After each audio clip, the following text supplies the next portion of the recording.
পাওয়ার প্লেতে মাত্র 24 রান করা দক্ষিণ আফ্রিকার 4 উইকেট তুলে নিয়ে উড়ন্ত শুরু পেয়েছিল বাংলাদেশ। সেখানে 79 রানের জুটিতে প্রোটিয়াদের চ্যালেঞ্জিং পুঁজি এনে দিয়েছিল হেনরিক ক্লাসেন ও ডেভিড মিলার।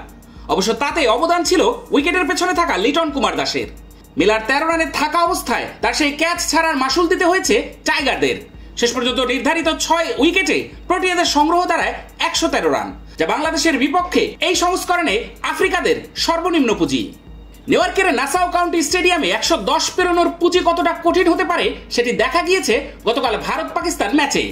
এছাড়া দক্ষিণ আফ্রিকাও প্রথম 2 ম্যাচে শ্রীলঙ্কা ও নেদারল্যান্ডসের বিপক্ষে যথাক্রমে 75 ও 103 রান পেরোতে হিমশিম খেয়েছিল। সেই হিসেবে বাংলাদেশের ব্যাটারদের সামনে বড় চ্যালেঞ্জে অপেক্ষা করছিল। সেই পুঁজি অবশ্য আরো বাড়তে পারত। মুস্তাফিজুর রহমান শেষ ওভারে দিয়েছেন মাত্র 4 রান। এর আগে বাংলাদেশের বিপক্ষে টি-20তে দক্ষিণ আফ্রিকার সর্বনিম্ন স্মুথ শেভিং এর জন্য শুধুমাত্র কুল, নাথিং এলস পুঁজি ছিল 148 রানের। যদিও দুই দলের মুখোমুখি দেখায় সর্বনিম্ন রান করার লজ্জার রেকর্ডটি বাংলাদেশের দখলে। প্রোটিয়াদের বিপক্ষে টি-20তে বাংলাদেশ দুবার 100 রানের নিচে অল আউট হয়েছিল। দুই দলের দেখায় টাইগারদের সর্বনিম্ন 3টি পুঁজি যথাক্রমে 84, 96 ও 101 রান। নিউ ইয়র্কে আজ টসে জিতে সবাইকে চমকে দিয়ে আগে ব্যাটিং নেন প্রোটিয়া অধিনায়ক এইডেন মার্করাম।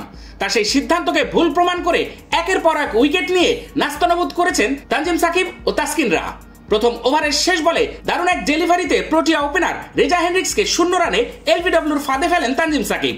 তরুণ এই পেসার শুরুতেই দলকে ব্রেক থ্রু এনে দেন। নিজের কোটার দ্বিতীয় তথা ইনিংসের 3য় ওভারে আক্রমণে এসে আবারও সাফল্য পান তানজিম। সরাসরি স্টাম্প ভাঙলেন পুল শট খেলতে যাওয়া কুইন্টন ডিককের। তিনি করেছেন 18 রান। টাইগার পেসারের জোড়া আঘাতে শুরুতেই বিপাকে পড়ে দক্ষিণ আফ্রিকা। এরপর তানজিমের দলে যোগ দেন তাসকিনও। সাম্প্রতিক সময়ে ব্যাট হাতে ফর্ম খুঁজে ফেরা প্রোটিয়া অধিনায়ক মার্করামকে 4 রানে স্টাম্প ভেঙেছেন তাসকিন। বাংলাদেশকে শুরুতেই দারুণ মোমেন্টাম এনে দেওয়া তানজিম নিজের 3য় ওভারে বোলিং এর দাপট অব্যাহত রাখলেন। এবার তুলে নিলেন আগ্রাসী ব্যাটার ক্রিস্টান স্টাপসকে। তিনি করেছেন 0 রান। প্রোটিয়া ব্যাটার আগ বাড়িয়ে খেলতে গিয়ে ক্যাচ দিয়েছেন কভারে থাকা সাকিব আল হাসানকে। আগের 2 ম্যাচেও দ্রুততম সময়ে 4 উইকেট হারিয়েছিল ডিকক ও মার্করামরা। নেদারল্যান্ডসের বিপক্ষে 12 রানে 4 উইকেট হারানোর পরও জিতেছিল দক্ষিণ আফ্রিকা। সবশেষ 2 ম্যাচ সহ এদিন চতুর্থবার 23 বা এর কম রানে 4 উইকেট হারালো দক্ষিণ আফ্রিকা।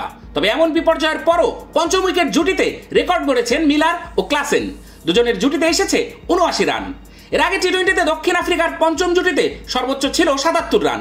আজকের রেকর্ড গড়া জুটিতে তারা চ্যালেঞ্জিং পুঁজিও গড়ে ফেলেছে।